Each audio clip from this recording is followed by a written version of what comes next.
Bati na ba kayo ng kuya mo? Ano to?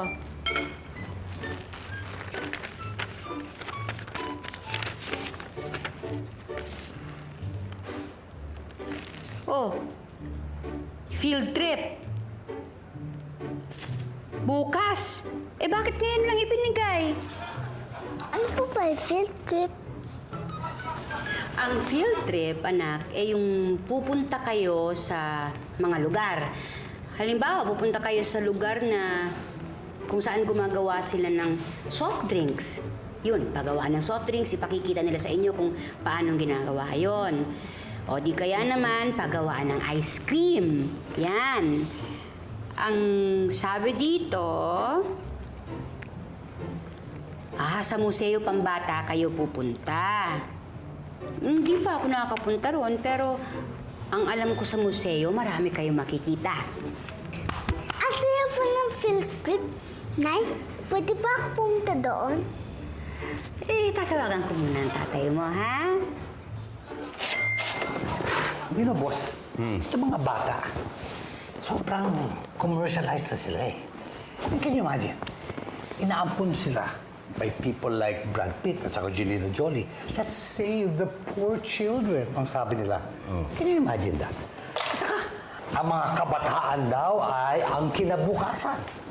Eh, paano naman yung mga matatanda? Yung mga uugod-ugod? Why do they make cute commercials for them? It's because they're useless? How depressing, boss! How depressing! I mean, can you imagine? You and I, malapit na tayo doon, ha? We're going towards becoming matanda. Di ba? That's why I really, really, really want to be a vampire. Para hindi ako tumanda. At sisip-sipin ko yung tubo ng mga batang yan. Lalagay ko yan dito sa speech ko. Of course not. Boss. Hello, Elsa, oh. Field trip. Field trip kagad. Lilit pa ng mga yan. Hindi, samahan na lang natin. Baka kung ano mangyari dyan, eh. Oo. Bukas? May lakad ako bukas, eh. Hindi, sige, kakancel ko na lang. Oo. Sige. Love you, bye-bye. Ano? Magka-cancel ka na, boss? Hindi mo na gagawin yung charity event? Good! Hindi, naka-oo na ako, eh. Kaya... saluhin mo lang ako, ikaw lang pumunta dito. Boss! Ayoko nga. You know, I hate this type of things. I never like giving speeches. Come on. That's not my thing. Ayaw mo bang magbigay ng speech? No! Ayaw mo bang maging inspirasyon ng mga kabataan? Ayaw mong tingalain ng sambayanan? Oh, my mother always used to say I had a way with words. Okay, I'll do it. Very good, very good. Pero boss, ang bakit yung pupunta bukas? Field trip ni Clarissa. First time, kaya hindi ko mapapalagpas to. Field trip? Field trip? Boss, wala namang kakwenta-kwenta yan. You know, when I was grade 2, nag-field trip kami sa paggawa ng lapis.